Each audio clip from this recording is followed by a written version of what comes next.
Hello, this is William Cooper. Welcome to Awakening Together, Relaxing into Happiness. How are you doing this week? I trust well. This week I'd like to talk about astrology and awakening. Maybe just a couple simple thoughts on the subject. I remember the second time I went to India in 2005. I was at my guru's ashram in Andhra Pradesh, India, and there were this time probably 500 Westerners gathered around him. We would meet every Wednesday out on the lawn in the evenings, among other things, but every Wednesday we would meet out on the lawn, and it would be like a scene out of the movie, but it was the real thing. He would be sitting on a big white chair up on a platform. Let's call it a pedestal if you want. And it would be getting darker and darker, and there would be a bright light on him, and there would be a monk all dressed in white. He would be in white. Everything was white. And that monk would have a fan and just slowly be moving it back and forth, moving the moths or bugs away from him. And it really was surreal. What was more surreal was this amazing universal energy that would flow through Bhagavan. And it was like he was so clear that the universe would flow through him, and we would all internally light up. It was so intense that it was almost like you were on drugs and you were seeing things and becoming clairvoyant, and all sorts of things were going on just because you were in the presence of such light. Remember, the word for darkness or ignorance is gu, and the word for light is guru. Well, Bhagavan was a real guru. His light would melt our ignorance or darkness, and there was no philosophizing about it. There was no debate. It just happened. All the scales would melt away. Anything that was covering you would just melt away while you were in his presence. But when you left, of course, they would all reform and you'd be back to your old self. However, you would have had that experience of seeing things more clearly when you were in his presence, and that was worth something. So we felt that he had the key to awakening, and that's why we were there. And by the way, he had about 200 monks in his ashram, and every single one of them was deeply, radiantly awake. So it wasn't like there's this one guy that was awake, Bhagavan, and everybody else, his monks, were kind of serving him and, just hoping to get along and do the best they could. They were powerful, especially the top monks. Maybe some of the newer ones at the bottom weren't quite as awake as the ones that had been around a long time, but they were all pretty awake. And the top ones were just amazing. So that made believers out of them. Plus, they had 100% confidence. Yes, we will help you awaken. And there was no doubt in them. You could feel it, and you just thought, okay. So we were there, all 500 of us from all over the world, just eager to know, how do you awaken? What do we do? What do we do now? What do we do? And he said something, among many other things, but since we're talking about astrology today, he said one thing that just shocked me. He said, a lot of awakening is really about where we are in the universe. It's cyclical.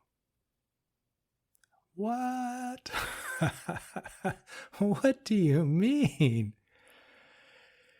He said, we are in the darkest of all times. This was 2005. We're so dark out there.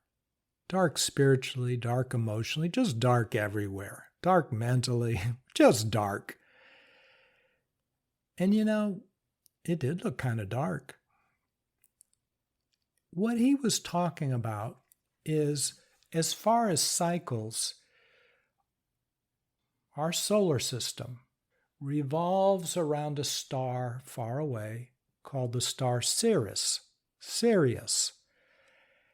And if you ever want to see it in the night sky, it's kind of nice to know where we are and where we're headed, because our entire solar system is rotating, it's orbiting around this star, Sirius. If you ever want to see it, you know the constellation Orion? It's got the belt, Orion's belt, I think it's 3 stars in his belt. They're all on a straight line. If you find those 3 stars and just follow them down, the brightest star is the star Sirius. You just follow it down, in the night sky. Maybe that's a few inches, couple inches. It's fairly close, not too close, but it's not too far away. You just follow it, and it's almost in a straight line. It's down a tiny bit. Very bright star. It is the brightest star from the perspective of the Earth in the universe. I mean, when you look at the night sky, it's the brightest star, and it's twice as bright as the second brightest star. So it's bright. I know planets are bright, but this star is very bright. So that's the star Sirius. If you have any trouble finding it, you can always put a stargazing app on your phone. I think there's one called Stargazer Lite, among others. It should be a free app. It takes our solar system 50,000 years to take a lap around that star. 25,000 years out, 25,000 years back. Well, guess where we were in 2005? We were about as far away from that star as you can get. The end of the Mayan calendar in 2012, that was actually as far away as you could get. And then we started heading back towards the star Sirius right at 2012. That was the end of the age of darkness. Everybody said, it's the end of the world, it's the end of the Mayan calendar. No, it was the end of the age of darkness, which is the end of being as far away from that star as you possibly could be.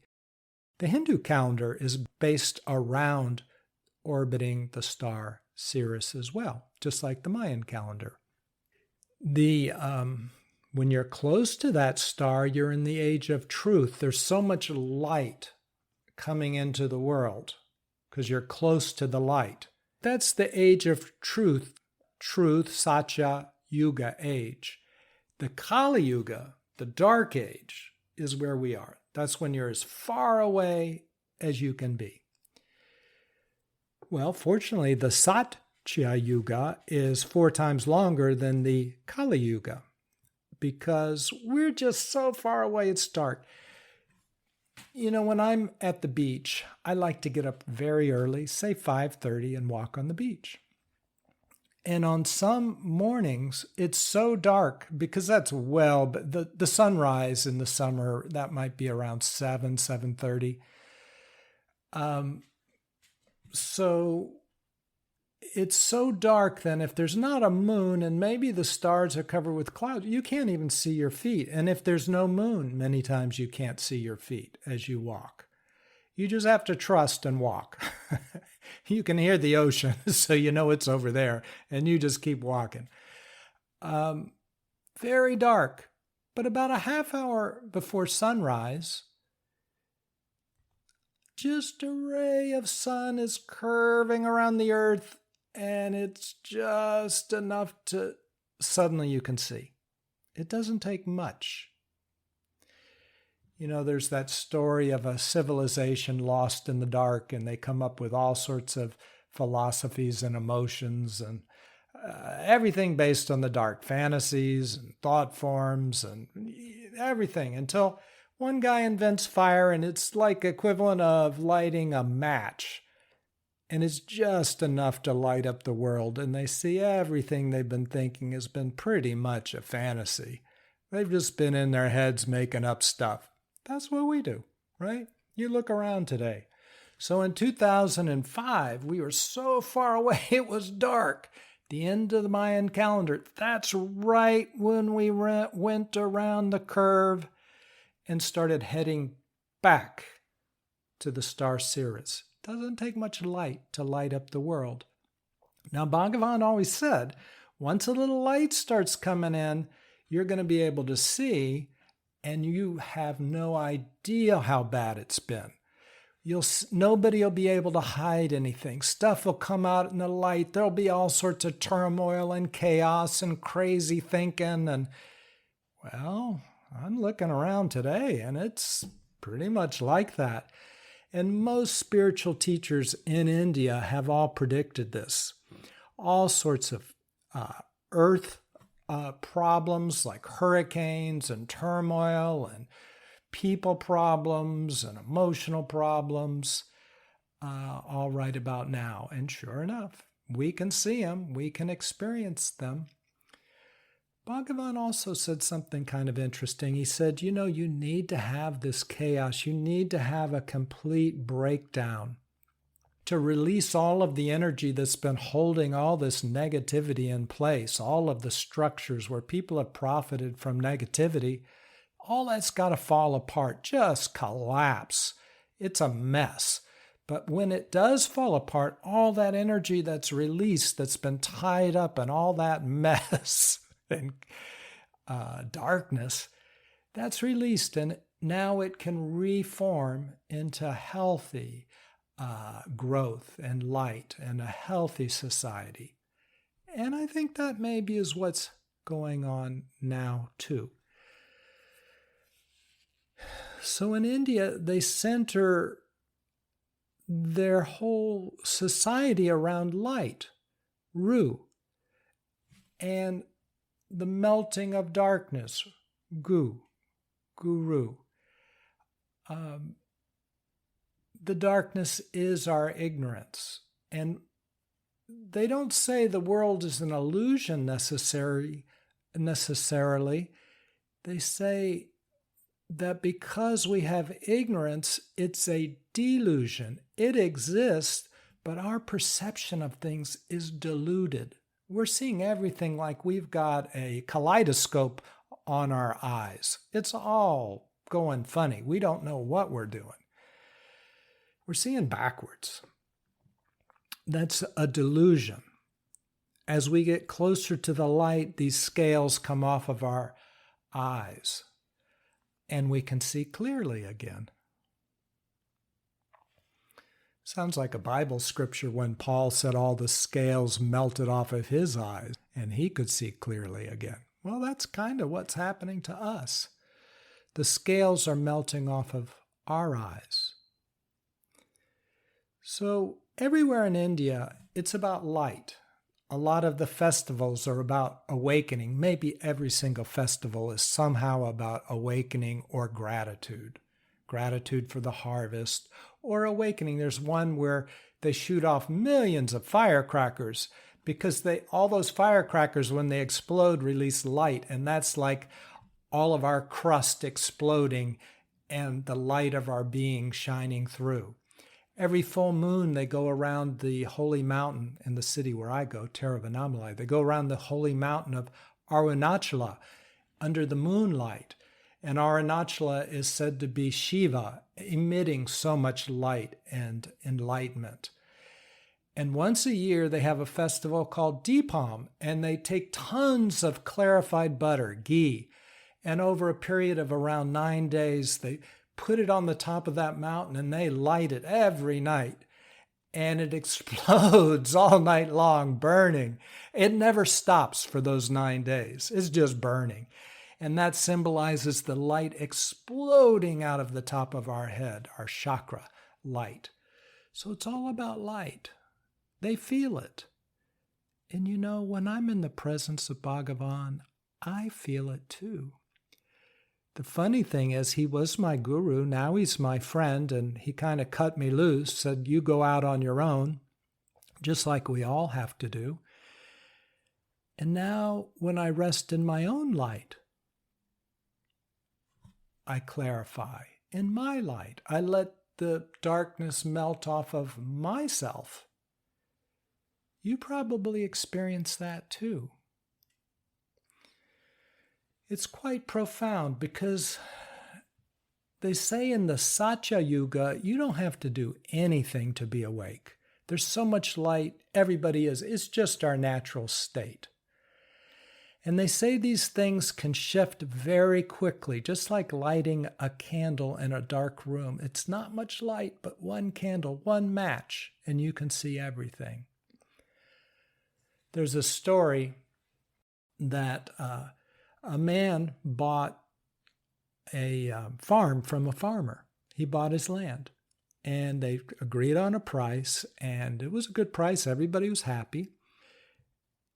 And the man was tending to the land, the man that bought it, his new land, and he was digging and taking care of the land, and his shovel struck something, and he pulled it up, and it was a giant chest of gold, worth a fortune, way more than what that land cost, way more, a fortune.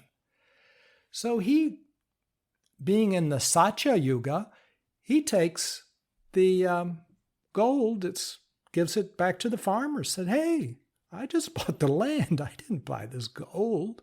It's yours. Take it." The man goes, "Oh, no, you bought the land. That's your gold. You know, if it's your land, you found it, it's your gold. Enjoy it." Man said, no, it's your gold. I bought the land. They both were so full of good. They didn't know how to resolve it. They just wanted to do well by each other. They loved each other. They didn't know each other, but everybody loves everybody else. So much clarity, so much giving, just overflowing of gratitude. There is no lack. And they didn't see any lack. So, how would they resolve that? Well, they went to the judge. And the judge said, "Well, okay, let me think of what to do with this gold. Which of you two should have the gold? It's going to take me a while, and I've got some other matters, so come meet me after some time." And he specified some time. Well, during that time, as we rotated around the star Sirius, we went into the dark age. And by the time they got back to that judge, they were at each other's throats. "That's my gold. No, that's my gold. It's mine. It's mine." Things can change fast. Even though it's a 50,000-year orbit, especially if you look at it in reverse, we're now in the Kali Yuga, not the Satya Yuga. And as I said, just a little bit of light will illuminate everything. And that's where we are now, just a little bit of light. But we can see everything. Awareness is curative. When you can see, things start to heal. They look horrible. We're repulsed. We can't believe it, but it sure does bring our emotions up to heal. We can see inside of ourselves. Haven't you been seeing inside of yourself more and more lately? And as we go into this light, as we round the corner, aren't more and more people meditating? Isn't everybody doing mindfulness these days and yoga? Really? They are. Look around. Compared to, remember, 10 years ago? Nobody was. Or some were, but not many. And then 20 years ago, oh my God, they'd almost lock you up. I remember hearing that people on a radio show would call in and they were asking, there was some interview, and they were asking a yoga teacher who was being interviewed about yoga, and people would call in and say they were going to the devil and all this kind of stuff, going to hell for this word yoga and practicing yoga. That was like 15 years ago. So I don't know about this astrology, but there's something about light. There's something beyond all of us, and we are affected by our environment. I used to have my chart done a lot in the 90s just because I had friends that were astrologers, and for some reason they just wanted to do my chart. And I don't really care much about that stuff, but they would do it, and lo and behold, it was pretty much right on target. Now, how does that work? And Vedic astrology, I've had one of those charts done, and oh my goodness. It's been years because, again, that's just not my thing, but it's good to be aware and look around and know what's going on. And I think we are in a cycle. And fortunately, we have rounded the corner. And just like sunrise, every minute we've rounded the corner, every extra minute there's more light, and we can see more and more. As long as we're talking about light in India, I'll tell you a couple more fun things. When you go to India, and I'd highly recommend it, maybe I'll do a podcast on India just to tell you about some of my experiences. But when you go to a temple, one of the things they have, one of the, let's call them idols or statues, I don't know. They're holy things. I don't know the word in English for them. But one of them has 9 figures on top, and each one represents one of the planets. And when you go into that temple, you walk around this idol 9 times. And that neutralizes any negative effects of any of these planets. If you're out of kilter with any of these planets, depending on where we are in our orbit, it neutralizes it. They believe that these planetary poles or influences really can influence us. And, it's all energy, so maybe it does. It makes sense. I don't understand it completely, but it does make sense. Another thing just that comes to mind, and that it did surprise me, one of the times I was in India, maybe it was my 3rd or 4th time, I was still relatively new to going to India, and suddenly people come out. I was at the ashram, Bhagavan's ashram, and people are saying, get inside and stay inside, pull all the curtains, lie down, come out after 2 or 3 hours. Why? Well, there's an eclipse. I never heard of that. Why? You go inside? Why? It's an eclipse. I think you're supposed to do like I did with cardboard, put a pinhole and look at it on the ground, or get special glasses maybe and look at it. I'm not sure how the glasses work, but the pinhole I did.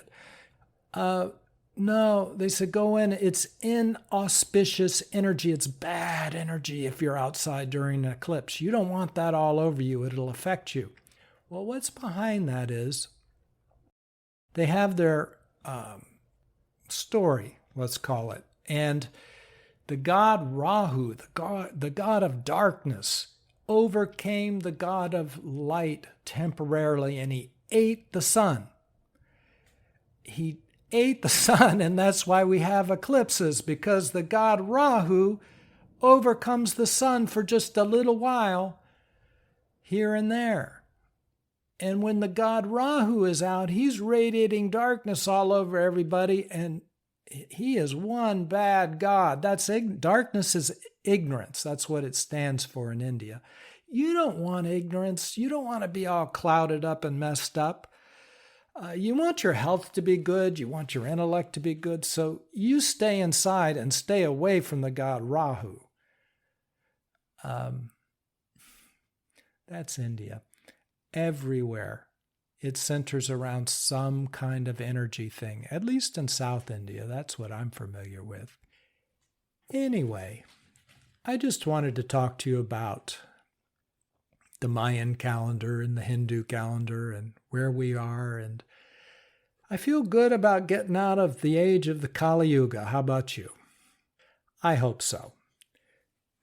So, mainly, I'd say, let's do what we can do in our life. We do our meditations, we stay present, and all the other things that we're doing to become clear. Awareness is curative, and awareness is the light. Our being is the light that dispels darkness.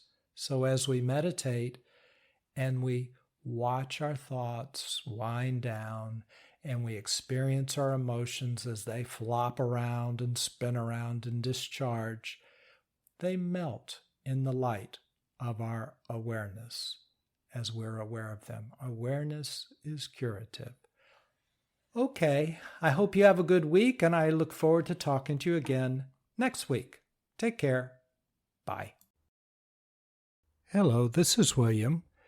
If you've enjoyed this podcast, please consider sharing it with somebody else. Send them a link. Thanks so much.